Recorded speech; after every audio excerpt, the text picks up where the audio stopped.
यहाँ पर ऐसा कोई परिस्थिति नहीं है। बंगाल से बंगाल में ही जा रहे हैं, तो बंगाल सुरक्षित है बोल के देख जाएगा, सारी जगह जा रहे हैं, सब ठीक है। যে মুখ্যমন্ত্রী কি 26-এ ওই নবান্নে ফিরতে পারবে? উনি তো ঘুমান, কাজকাম কিছু করেন না মনে হয়, এটা দেখে বোঝা গেছে আর কি, শুধু ঘুমিয়ে ঘুমিয়ে থাকেন আর কি, সেই জন্য মানে চোখে মনে হয় কিছু দেখেন না আর কি। তা ওনার এই নিজে যদি দেখে, পশ্চিমবঙ্গের সবাই দেখেছে, আম জনতা দেখেছে, ওখানকার স্টুডেন্ট আমার কাছে পড়ে, তারা আমার কাছে এসে বলেছে যে এখানে কি হচ্ছে, তারা সেখান থেকে পালিয়ে এসেছে। এই যে টাকাটা তোমার ফেরত নিতে হবে, আর সেই জন্যই বাছাইটা করেছে অরিজিনালি, যে এদেরকে ঠিক সময় লিস্টটা দিয়ে দেওয়া হবে, এদের চাকরি বাঁচানোর জন্য নয়। কারণ আর সেটা চাকরিহারারা বুঝে গেছে যে এই সরকার আমাদের কিছু করবে না, তার নিজেরাই তো বুঝতে পারছে না কতজন অযোগ্য আছে। এদিকে স্টেট দিয়েছে 4,327 জন, এবারে বোর্ড দিয়েছে 5,189 জন, তাহলে একটা সরকারের তালমিল নেই তো। অ্যাকচুয়ালি কি এইটা দ্বারা যা বোঝা যাচ্ছে আর কি, যে মুখ্যমন্ত্রী বলেছিলেন যে ডাক্তারদের জুনিয়ররা উৎসবে ফিরুন, এই যে চাকরিহারাদের বলছে তোমরা স্কুলে ফিরুন, কেউ উৎসবে ফেরেনি, কেউ চাকরিতে ফেরেনি। অর্থাৎ এটা কিছু ইন্ডিকেশন দিচ্ছে যে মুখ্যমন্ত্রী কি 2024-এ ওই 26-এ ওই নবান্নে ফিরতে পারবে, এটাই হতে পারে। কারণ এরা কেউ তো ফেরেনি, তাহলে আপনি কি ফিরবেন আপনার নবান্নে? মানে জালিয়াতি, মানে একবার জালিয়াতি টু দি পাওয়ার 1000। আগে শুনেছিলেন পিসি সরকারের ম্যাজিক, আর এবার হচ্ছে কে পশ্চিমবঙ্গ সরকারের ম্যাজিক আর কি, পিএস ম্যাজিক। হ্যাঁ, এটা পিএস ম্যাজিক বা পিসির ম্যাজিক। হ্যাঁ, আগে ছিল পিসি সরকারের ম্যাজিক, এটা আবার নিউ চলে এসছে পিসির ম্যাজিক, পিসি সরকারের ম্যাজিক আর কি, মানে একই আর কি প্রায়। যে সুতরাং আপনারা কি করে একটা সরকার, সে কি করে 4 বার 4 রকম সংখ্যা দিতে পারে, রাতারাতি পাল্টে গেল। ওই যে বললাম জনরোষ, মানে কিছুটা এইটা থেকে দেখছে, এইটা থেকে মন ঘোরানোর জন্য তো ওই ওয়াকফদের পথে নামিয়েছে না। তাহলে এদের উপরে সিবিআই তদন্ত হওয়া উচিত। এই যে মাননীয় ব্রাত্য বসু আর সিদ্ধার্থ বাবু, এদের উপরে সিবিআই তদন্ত হওয়া উচিত। এরা কেন এইরকম করছেন আমি তো বুঝতে পারছি না। হ্যাঁ, কার নির্দেশে করছে, এর মাথাটাকে, কেন এই জিনিসটা করার সাহস পায় কি করে? সাধারণ পশ্চিমবঙ্গের শিক্ষিতা নাগরিক, তারা যোগ্যতার সঙ্গে চাকরি পেয়েছে, তাদেরকে কেন এত হয়রানির শিকার হচ্ছে? আর একটা বড় কথা, আমি এটা মনে হয় যে যারা অযোগ্য তাদেরকে কেন, যে মুখ্যমন্ত্রী হোক আরো অনেকে মন্ত্রী হোক, তারা তো ডায়লগের মানে ফুলঝুরি দিচ্ছে, কিন্তু একবারও তো বলছে না যে তোরা কাকে কাকে টাকা দিয়েছিস নামটা শুধু বল, তাহলে তাদেরকে ধরে এফআইআর করুক না। সেটা নয়, কাজের কাজ কিছু করবে না, অকাজের কাজটা বেশি করছে আর কি, আরো গুলিয়ে দেওয়ার চেষ্টা হয়েছে, মানে আরো গুলিয়ে দিয়ে। এবারে এটাতে এই যে শিক্ষক শিক্ষিকারা, তাদের অভিভাবক তথা পশ্চিমবঙ্গবাসী যারা দ্বিধায় ছিল, তারা বুঝে গেছে এই সরকার কি করতে চেয়েছিল আর কি করলো। এর পিছনে এই ওয়াকআপটা, পশ্চিমবঙ্গের ওয়াকআপের ভিতরে যদি হাত দেওয়া যায়, তাহলে তো অনেক কেলোর কীর্তি বার হয়ে যাবে। আর সেইটা ঢাকার জন্যে এই সংখ্যালঘুদের নামানো হলো যে তোমরা এইটা এই রকম ভাবে দিল্লির বিরুদ্ধে এরকম করো। কিন্তু আমার প্রশ্ন সমস্ত পশ্চিমবঙ্গবাসীকে, যে এখানে 80,000-এর উপরে সম্পত্তি আছে পশ্চিমবঙ্গে, সেখানে 380টার মতো সম্পত্তি হাতছাড়া হয়েছে। সংখ্যালঘু ভাই বোন, আপনারা মাননীয় মুখ্যমন্ত্রীর কাছে জবাব নিন। যার ভাড়া 1 লক্ষ টাকা টাকা ভাড়া হওয়া উচিত, তার ভাড়া 100 টাকা কেন? তাহলে সেই টাকাটা কোথায় যাচ্ছে, কার পকেটে যাচ্ছে? সুতরাং আপনারাও দয়া করে এই কারোর ফাঁদে পা দেবেন না। কোরআনের বিধান মেনে চলুন, ইসলামিক বিধান মেনে চলুন, বাড়িতে নামাজ রোজা করুন, কাজকাম করুন। কারণ এই যে প্রাণ গেছে, এ প্রাণ কিন্তু মাননীয় মুখ্যমন্ত্রী ফেরত দেবে না।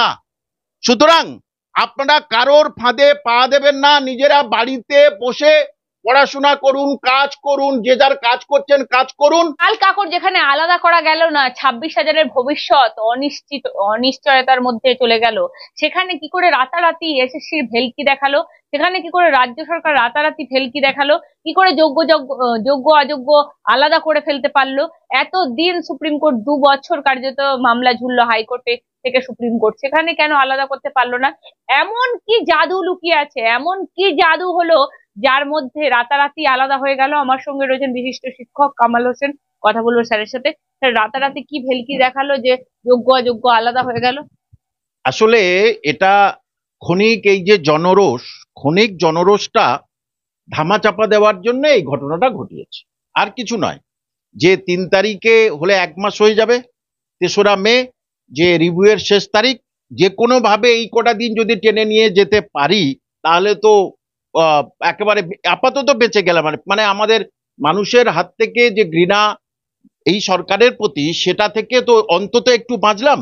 কারণ দেখুন, 2022 সাল থেকে চলছে এই মামলা, তা রাতারাতি তো কেন এই 3 বছর ধরে এটা দিতে পারেনি। আর অদ্ভুত ব্যাপার, এই যেটা দিয়েছে 4বার 4 রকম। প্রথম হচ্ছে 6,754, দ্বিতীয়বার ছিল 5,465, তারপরে ছিল লাস্টে হিয়ারিং কনক্লুডের পরে 5,303, আর এখন দিয়েছে 6,276। তার নিজেরাই তো বুঝতে পারছে না কতজন অযোগ্য আছে। এদিকে স্টেট দিয়েছে 4,327 জন, এবারে বোর্ড দিয়েছে 5,189 জন। তাহলে একটা সরকারের তালমিল নেই, তালমিল নেই তো। কারণ এদের সঙ্গে কেন এই ধোঁকাবাজিটা, আমার প্রশ্ন এটাই, শিক্ষক হয়ে তাদের সঙ্গে ধোঁকাবাজি কেন? আপনি কেন বললেন কোর্টের রায় থাকা সত্ত্বেও, কেন বললেন নেতাজি ইন্ডোর স্টেডিয়ামে আপনাদের কারো চাকরি যাবে না, ইভেন অযোগ্যদের, যেটা সুপ্রিম কোর্ট বলে দিয়েছে তাদের টাকা ফেরত দেওয়া? এইটা করেছে স্পেশালি যে সুপ্রিম কোর্টের তো একে তো কন্টেম্প খেয়ে আছে দুটো, তাহলে এই যে টাকাটা তোমার ফেরত নিতে হবে। আর সেই জন্যই বাছাইটা করেছে অরিজিনালি, যে এদেরকে ঠিক সময় লিস্টটা দিয়ে দেওয়া হবে, এদের চাকরি বাঁচানোর জন্য নয়। কারণ আর সেটা চাকরিহারারা বুঝে গেছে যে এই সরকার আমাদের কিছু করবে না। হ্যাঁ, একেবারে নিজেদের পিঠ বাঁচানোর জন্য, আর জনরোষ থেকে বাঁচার জন্য এই করেছে। কারণ এবারে আরো সাধারণ মানুষ যারা জানতো না বা যারা হচ্ছে দ্বিধায় ছিল, এই গত শনিবার থেকে তাদের পুরো চোখ খুলে গেছে যে 3 বছরে যে পারলো না, রাতারাতি ওইগুলো দিল। তাহলে কি আপনাদের কাছে ছিল? তবু বলছেন না, ছিল না। আর অথবা এটা তো একটা বড় সড়ো সরকারের জালিয়াতি কার্যত, আমি বলবো। এবারে মানে জালিয়াতি, মানে একবার জালিয়াতি টু দি পাওয়ার 1000। নিশ্চয়ই এই দিক থেকে যদি যে এদের বারবারই একই বিভিন্ন সংখ্যা দিচ্ছে কেন, তাহলে আপনারা তো ঠিক নেই। তাহলে আপনারা তো একটার পর একটা মিথ্যাচার করে যাচ্ছেন, শুধু মানুষের কাছে না, কোর্টের কাছে। যে এই যে কলকাতা পরপর স্তব্ধ করে দেওয়া, এটার পিছনে যে এইটা থেকে কিছু মোড় ঘুরিয়ে দেওয়া, কিন্তু মোড় তো ঘুরছে না। তখন রাতারাতি বললো আরেকটা লিস্ট পাবলিশ করো। মানে ভারতবর্ষে তথা পৃথিবীর ইতিহাসে মানে এই রকম ধরনের কেউ আছে কি আমি জানি না। মানুষ আমি শুনেছি গাঁজা ফাজা খেলে এইরকমই করে, কিন্তু একটা সংখ্যার 4বার 4 রকম হচ্ছে কি সংখ্যা, অদ্ভুত। এবং চাকরিজীবীদের নিয়ে যে কোনো ধরনের সংখ্যা গরমিল হতে পারে। কতজন অযোগ্য এখনো ঠিক করতে পারেনি। তার মানে মানুষ ভাবুক যে সুপ্রিম কোর্ট এবং হাইকোর্ট ঠিক রায় দিয়েছে, একদম ঠিক রায় দিয়েছে। একটা জিনিস, আমি মুর্শিদাবাদ জ্বলছে, আপনি কি বলবেন এই মুহূর্তে দাঁড়িয়ে? প্রথম কথা, যারা মুর্শিদাবাদের এই কাজকর্মের মধ্যে যুক্ত হিন্দু ভাই বোন, তাদের একটা কথা আমি পরিষ্কার করে বলছি, ওয়াকফ সম্পত্তি গরিব মুসলিমদের লেখাপড়া, মসজিদ ইত্যাদির জন্য চ্যারিটেবল শো। তাহলে আপনারা যে পিছনে পিছনে ছুটছেন, এই যে মানে সরকারি সম্পত্তি নষ্ট করছেন, অশান্তির সৃষ্টি করছেন, আচ্ছা আপনারা কি কোনোদিন এই ওয়াকফ থেকে চুল পরিমাণ উপকার পেয়েছেন? কোনোদিন পেয়েছেন চুল পরিমাণ উপকার? বলুন, আপনারা কোনোদিন যারা অশান্তির মধ্যে আছে, অশান্তি করছেন, এবং দিল্লি করেছে, দিল্লিতে গিয়ে করুন। পশ্চিমবঙ্গ শান্তিপূর্ণ দেশ, রাজ্য পশ্চিমবঙ্গে করবেন না তো বলুন। আপনারা ওয়াকফ সম্পত্তি, চ্যারিটেবল সম্পত্তি, আপনারা কোনোদিন গরিব মুসলমান এখান থেকে কিছু উপকার পেয়েছেন? আপনি কোনো বৃত্তি পেয়েছেন এই ওয়াকফ থেকে? আপনার লেখাপড়ার কোনো খবর দিয়েছে ওয়াকফ থেকে, সাহায্য করেছে? আপনি আপনার গরিব বাবা মা বিড়ি শ্রমিক বা লোকের বাড়ি কাজ করেন, অথবা রাজমিস্ত্রি, কোনোদিন আপনাদের সাহায্য করেছে ওয়াকফ থেকে আপনাদের? অর্থাৎ এই সাধারণ গরিব মুসলিম তারা আগেও কোনোদিন ওয়াকফ থেকে কিছু সাহায্য পায়নি, আজও পাবে না। আপনারা দেখেছেন, আপনার কবরস্থান চারিদিকে ঘিরবেন, নিজের পয়সা দিয়ে, গ্রামের লোকেরা পয়সা দিয়ে সেটা ছেড়ে দেয়। ওয়াকফ সেখান থেকে কোনো পয়সা দেয় না। আবার আপনার গ্রামের মসজিদের কোথাও রং করবেন, আপনাদের পয়সা দিতে হয়, ওয়াকফ থেকে দেয় না। মুসলিম সমাজকে কারা বিপদগামী করছে, কার্যত আমি বলছি 103 জন মুর্শিদাবাদে অ্যারেস্ট হচ্ছেন, একজন মারা গেছেন, একজন আবার দুজনকে বাড়ি থেকে টেনে নিয়ে এসে খুন করা হয়েছে, হিন্দু সমাজের তারা দুজন ছিল। আমি বলছি এই অত্যাচার অনাচারের পেছনে কারা আছে, কারা এদেরকে লেলিয়ে দিচ্ছে? মুখ্যমন্ত্রী তো বারবার বলছে দাঙ্গা করবেন না। খুব সুন্দর কথা। এর পিছনে এই ওয়াকফটা, পশ্চিমবঙ্গের ওয়াকফের ভিতরে যদি হাত দেওয়া যায় তাহলে তো অনেক কেলোর কীর্তি বার হয়ে যাবে, আর সেইটা ঢাকার জন্যে এই সংখ্যালঘুদের নামানো হলো যে তোমরা এইটা এইরকম ভাবে দিল্লির বিরুদ্ধে এরকম করো। কিন্তু আমার প্রশ্ন সমস্ত পশ্চিমবঙ্গবাসীকে, যে এখানে 80,000-এর উপরে সম্পত্তি আছে পশ্চিমবঙ্গে, সেখানে 380টার মতো সম্পত্তি হাতছাড়া হয়েছে। সংখ্যালঘু ভাই বোন, আপনারা মাননীয় মুখ্যমন্ত্রীর কাছে জবাব নিন। যার ভাড়া 1 লক্ষ টাকা টাকা ভাড়া হওয়া উচিত, তার ভাড়া 100 টাকা কেন? তাহলে সেই টাকাটা কোথায় যাচ্ছে, কার পকেটে যাচ্ছে? এবং আপনারা সেখান থেকে কোনো উপকার পেয়েছেন? আমজনতা, গ্রামের গরিব মুসলিম যারা নামাজি মুসল্লি, তারা কোনোদিন পেয়েছেন? নিশ্চয়ই পাননি। এবং আপনাদের একটি কথা পরিষ্কার করে বলছি, আপনাদের অনেককে দিই, কারণ আপনাদের আমি দেখতে পাচ্ছি যে আপনারা অনেক দাড়ি টুপি লেবাস, ইসলামিক লেবাস আপনাদের মধ্যে আছে, কিন্তু আপনাদের একটা কথা স্মরণ করিয়ে দিচ্ছি, যদি লেবাস থাকে এবং কোরআনের বিধান মেনে চলেন, তাহলে সূরা বাকারার 191 নম্বর আয়াতে কি বলেছে একটু পড়ে নেবেন। সেখানে কি বলেছে? তোমরা কোনোভাবেই ঝগড়া ফ্যাসাদ দাঙ্গা করবেন, এটা মহা অপরাধ। তা জেনেও আপনি কোরআনের বিধান মানছেন না। আপনি বিধান মানছেন কিছু হচ্ছে মৌলভী মাওলানা তাদের, আর বিধান মানছেন মাননীয় মুখ্যমন্ত্রীর। সুতরাং আপনারা নিজেই বলুন, কোরআন অপমান করবেন না, কোরআনের বিধান মেনে চলুন। 16 তারিখে মহল্লা মৌলভীদের সাথে বসবেন, তা না হলে হবে কেন? শুনুন, এই মৌলভী মাওলানা একটা কথা বলছি পরিষ্কার করে, সবাই এটা শোনা উচিত, অন্তত মুসলিম সম্প্রদায়ের, যে পশ্চিমা দেশগুলো, তাদেরকে নিয়ে আপনারা নানা রকম কথা বলেন। পশ্চিমা দেশগুলো তারা এক দেশ থেকে আরেক দেশে যাচ্ছে, তারা চাঁদে যাচ্ছে, তারা মহাকাশে যাচ্ছে, নতুন কিছু আবিষ্কারের জন্য, মানুষের মঙ্গলের জন্য। আর আপনারা কি করছেন এখানে? আপনারা কি করছেন? কিছু ডিম, কিছু সবজি, কিছু মাংস নিয়ে এক পীরের দরগা, এক মাওলানার দরগা, আরেক মুফতির দরগা এরকম ছোটাছুটি করছেন। তো আপনাদের উন্নতিটা কি করে হবে?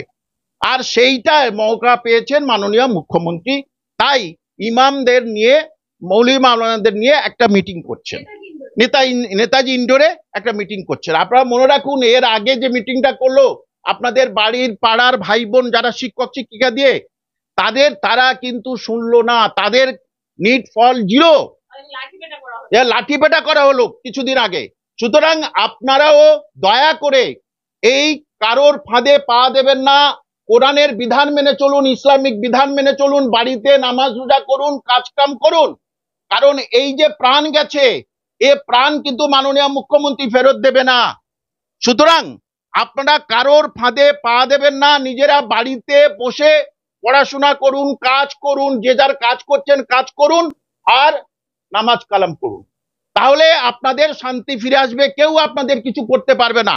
কিন্তু মাননীয় মুখ্যমন্ত্রীর সম্পত্তি নাকি আমাদের নিয়ে নিচ্ছে, হস্তগত হয়ে যাচ্ছে। দেখুন, যার জায়গা জমির দলিল আছে, কারোর বাপের ক্ষমতা নেই সেই জায়গা জমি কেড়ে নেবে, তাহলে নিশ্চয়ই আপনাদের ওখানে কোনো ডিসপিউট আছে।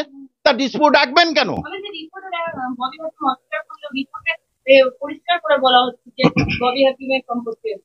এই জন্য বললাম, এই যে ওয়াকফটা, এটা এক শ্রেণীর পয়সাওয়ালা আরো টাকার পাহাড় করার জন্য তারা এই কাজে লিপ্ত আছে এবং থাকবে। আর সেই জন্যেই এই গ্রামের গরিব সাধারণ মুসলিম, খেটে খাওয়া মুসলিমদের, তারা তো কোনোদিন পায়নি, পাবে না, তাদেরকে বিভ্রান্ত করা হচ্ছে। আমি তাদের প্রশ্ন করছি আপনাদের করজোরে, আপনারা মাননীয় মুখ্যমন্ত্রীর কাছে গিয়ে বলুন যে 380টা এই সম্পত্তি, 80,000-এর মধ্যে 380টা সম্পত্তি কোথায় গেল, কে সেটা ভোগ করছে? কেউ সেটা নিয়ে সে হচ্ছে মার্বেলের গুদামঘর করেছে, কেউ কোনো অংশটা কোনো কাউকে দিয়েছে, সে ফ্ল্যাট করছে। এই হিসেবগুলো রাখুন। এর বদলে আপনাদের কেন হাতের কাজের একটা কাজ শেখাচ্ছে না, স্কুল করে দিচ্ছে?